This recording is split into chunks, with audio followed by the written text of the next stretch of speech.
Hello everyone! Today I want to talk about another character like I did in the last video.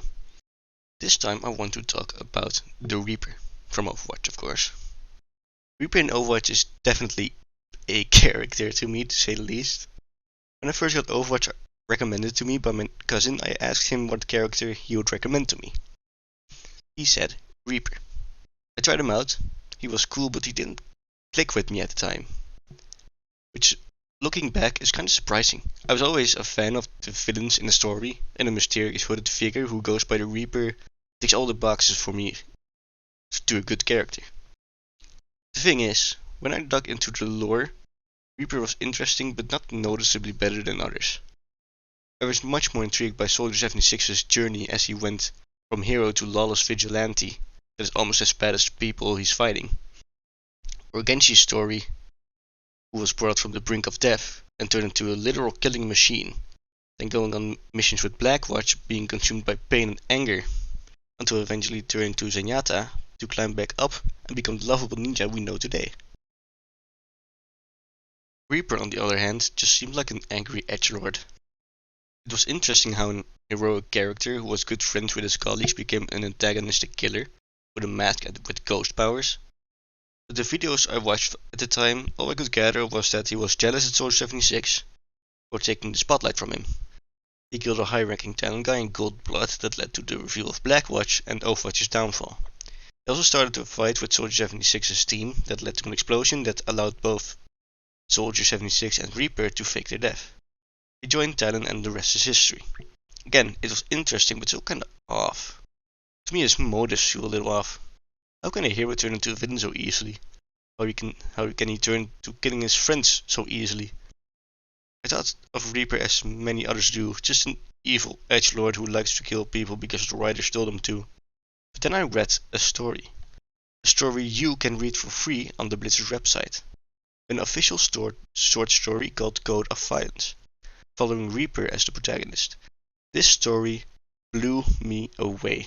It changed my entire perception on this character and made him one of the most interesting characters to me. It even caused me to play him again, and now he's one of my mains.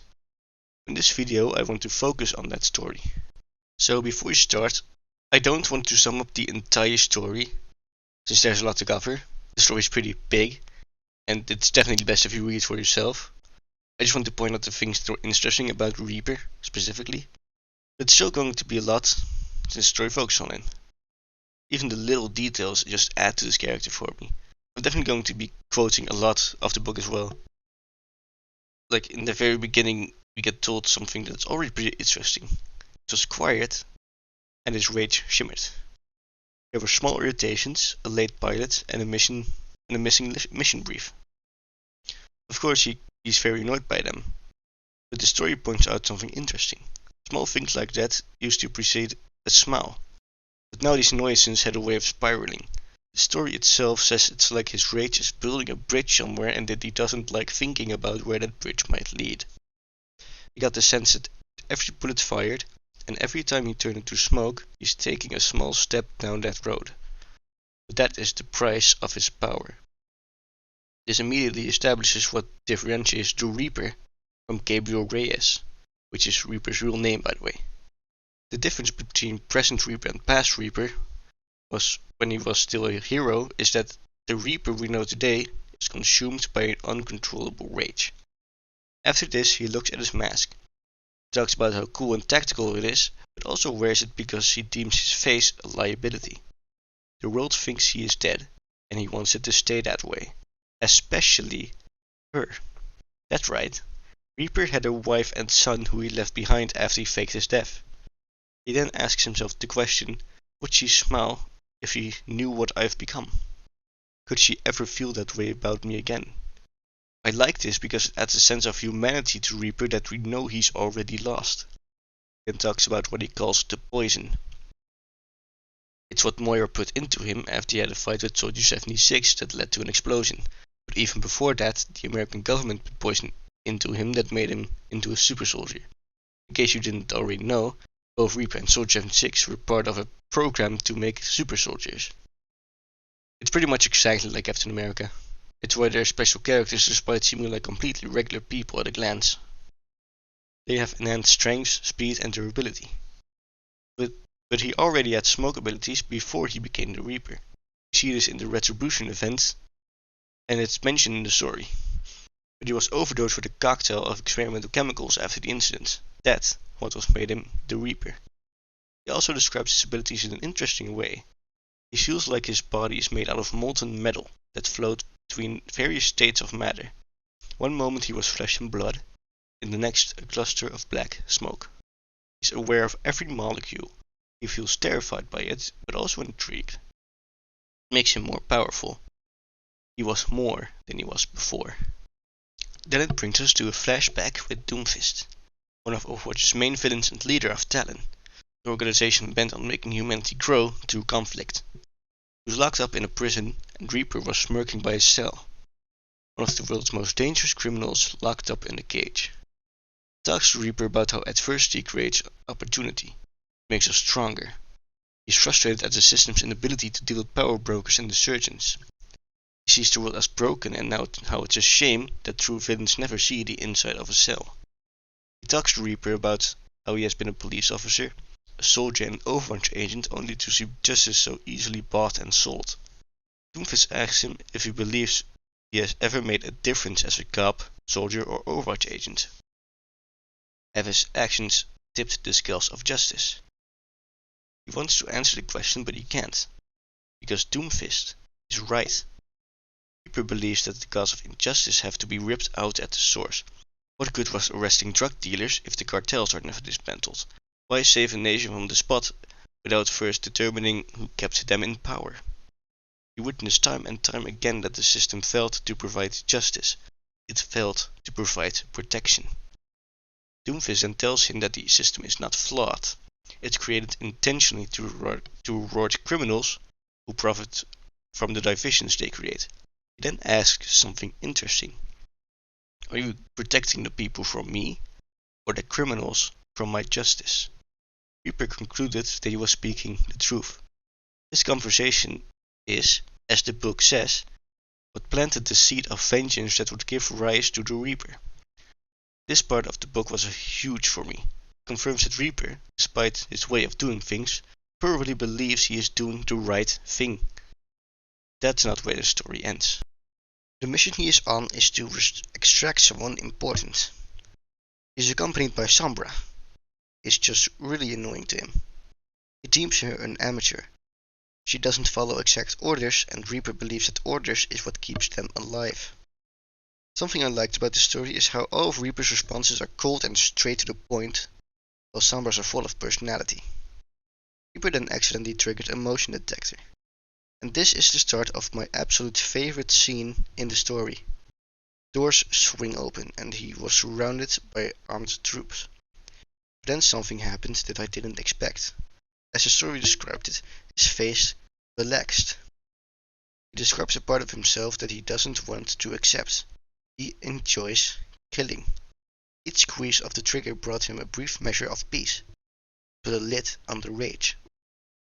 This is fascinating to me because it means that Reaper is really an evil character. Him unwilling to accept that he enjoys a fight tells me that the poison that was stuffed into him changed him, made him more evil. It makes his turn from hero to villain a bit more believable, and I love that. It also makes him a terrifying foe, knowing he revels in a fight. He then takes on the fight and guards drop down one by one. The story describes that he could have ended in mere seconds, but he deliberately took his time because he revels in it. And if he wasn't scary enough already, there were two guards that came in last, both shaking in fear. He immediately shot one, which caused the other to shoot haphazardly. He then turns into smoke and reappears behind the man, putting his shotgun against the back of his head. He lets the man look up at the sky before pulling the trigger. This was the scene that completely sold the character on me. How the only way for him to feel some sort of inner peace was to kill, and the way he plays with his food because he revels in the fear. It's awesome. This is not the only time Reaper went on a killing spree. Another scene seems to describe Reaper's ultimate in action. He rips his Hellfire guns from their holsters. Let the rage within consume him. He felt exhilarated as his velocity increased, a sinister laugh escaping him, amplified by his mask's comm system. Reyes became a blur of motion, flicking in and out of space while bullets bloomed from his guns. As Reyes dropped past each level, the effect neutralized every guard on the stairs. That is terrifying. After the fight is over, we see a small glimpse of humanity. He looks at the bodies and states that he sometimes forgets these people were like he had been. They were soldiers, people with lives that he had just taken from them. As they make their way to the target, he reflects on his actions. Someone gets a little personal. Mentions of Reaper's trauma clouding his brain and even a single mention of Overwatch. He was struggling to keep a lid on the rage. Yet he keeps his cool. He then reaches the target. Spoiler alert, it's Sigma. He is unnaturally calm, says something about gravity, and that's basically it. But then enemies start banging on the door. The banging reminds Reaper of the distant enemy gunfire in a few failed missions he had. Made him think about what exactly he is doing. Accepting what he is. Nothing more than a henchman doing grunt work. It frustrates him because he deems himself too professional and too skilled to be doing this kind of job. In his own words, it feels like someone of his skill is reduced to a common street enforcer. He is doing mere grunt work for Talon. Anyone could pull a trigger after all. This is something that interests me because it tells us that Reaper feels a sense of pride over his abilities, skill. That makes him just more threatening to me. But then Reaper has a confrontation with Sombra as he pushes more about Reaper's past, and it results in a standoff that was quickly cut down by Widowmaker saving the day. On the way out, he looked at the dead bodies. These people had parents expecting a phone call, daughter hoping to hear a parent's voice, or dog waiting at the door. He accepts a hard truth. What he is doing is no longer above the actions of terrorists who believe themselves to be a hero. The line between heroism and righteous criminality was blurred, and he had willfully stepped across it. The story ends with Reaper accepting what he is a part of, what Talon really is. It's a means to an end. A code of violence, a domain for the Reaper. He thought back to his life one last time. She wouldn't recognize him anymore because even he doesn't recognize himself anymore. His past life descended into a black smoke of his powers. He no longer desires friendship. He no longer desires love. The only thing that matters anymore is his need for justice. It's all he has left to give. That brings us to the end of the story. And I hope I made it clear why I love the story so much. It adds so much to Reaper's character. He is a man who has cut away his past. At the surface he is calm and collected, but within him there is a bottomless well of rage. Knowing his past and the way he thinks makes him terrifying. He's incredibly skilled and smart when it comes to combat. He's also ruthless and enjoys causing pain. By the time of Overwatch the game, he seems to have fully accepted what the Reaper is. He enjoys causing pain and only gains a moment of peace away from the suffering and rage when he's pulling the trigger of a shotgun. I also want to talk about one last thing. His face. Specifically the mystery surrounding his face. There are multiple occasions in both the story I talked about and some comics that imply his face is absolutely horrifying and unrecognizable. But it's never shown or even described, which adds this cool sense of mystery that allows your mind to fill in the blanks, which usually results in you imagining the most horrifying thing you can think of. There is a monster under that mask both literally and metaphorically. What an awesome character. I hope you enjoyed this video of me rambling on about the Overwatch character. And I hope you enjoyed the video. And I'll see you in the next one. Goodbye. I need to work on my outros.